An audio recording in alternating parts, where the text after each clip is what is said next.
নমস্কার বন্ধুরা, কেমন আছো সবাই? আশা করি সবাই খুব ভালো আছো। পাঁচফোড়নে সবাইকে স্বাগত জানিয়ে শুরু করছি আজকের রেসিপি।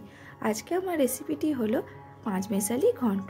শীতকালের দিনে এই সমস্ত রকম সবজি দিয়ে যে পাঁচমেশালি ঘন্ট, সেটা খেতে কিন্তু জাস্ট অসাধারণ লাগে। তাই আজকে আমার রেসিপি হলো এই পাঁচমেশালি ঘন্ট। চলো তাহলে দেখে না যাক আজকের এই রেসিপি। তার জন্য আমি প্রথমেই নিয়ে নিয়েছি একটা কড়াইয়ে পরিমাণ মতো সর্ষের তেল। এরপর আমি যে সবজিগুলো এখানে ব্যবহার করব সেগুলি হলো আলু, শিম, কুমড়ো, কচু, পটল ও বেগুন। তোমরা চাইলে আরও অনেক সবজি আছে সেগুলো ব্যবহার করতে পারো। এখানে আমার তেল গরম হয়ে এসেছে। তেল গরম হয়ে গেলে আমি এর মধ্যে দেব পরিমাণ মতো হলুদ।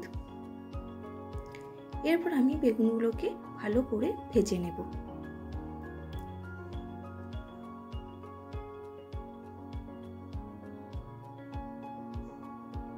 আমি এখানে নুন দিতে ভুলে গিয়েছিলাম, তাই এখানে দেব সামান্য নুন।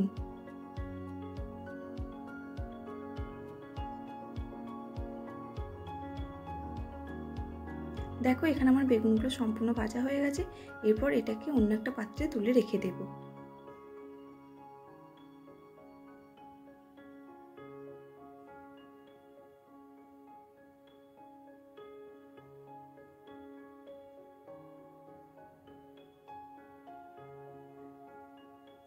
এবার ওই একই তেলে আমি পটলগুলোও ভেজে নেব।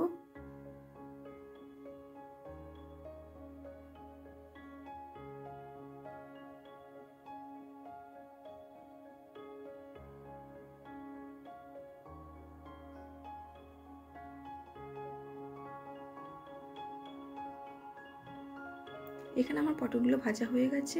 এগুলোকেও আমি একটা থেকে সাইড করে রেখে দেব। এরপর আমি দেব সামান্য চীনাবাদাম। এগুলোকে হালকা করে ভেজে নেব।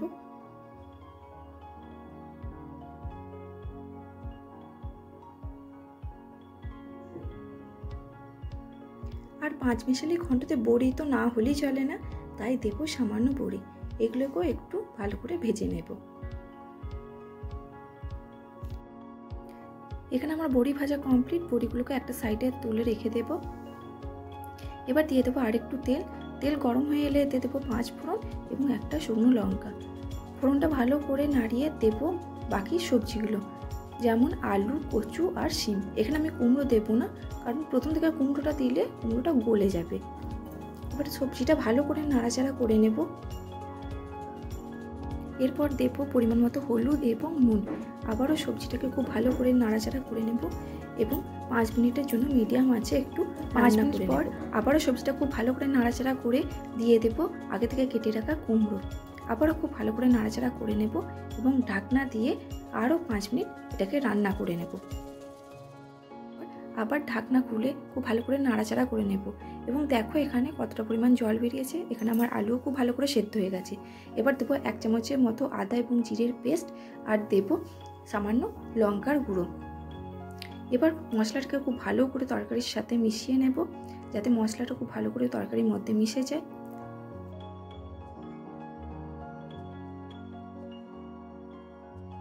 এরপর দেব আগে থেকে ভেজে রাখা পটল এবং বেগুন দিয়ে সব কিছু আবারও খুব ভালো করে নাড়াচাড়া করে নেব।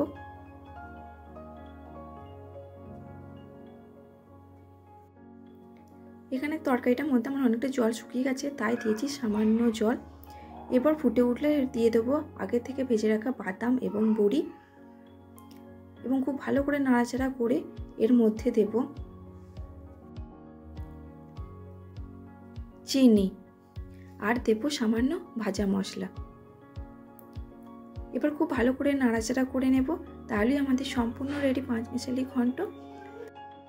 তাহলে বন্ধুরা, শীতকালের দুপুরে গরম ভাতের সাথে হয়ে যাক এই পাঁচমেশালি ঘন্ট। তাহলে এই রেসিপিটি তোমাদের কেমন লাগলো অবশ্যই কমেন্টে জানিও। আর যদি ভালো লেগে থাকে তাহলে একটা লাইক করে দিও। তাহলে বন্ধুরা, আজকের মতো এখানেই টাটা।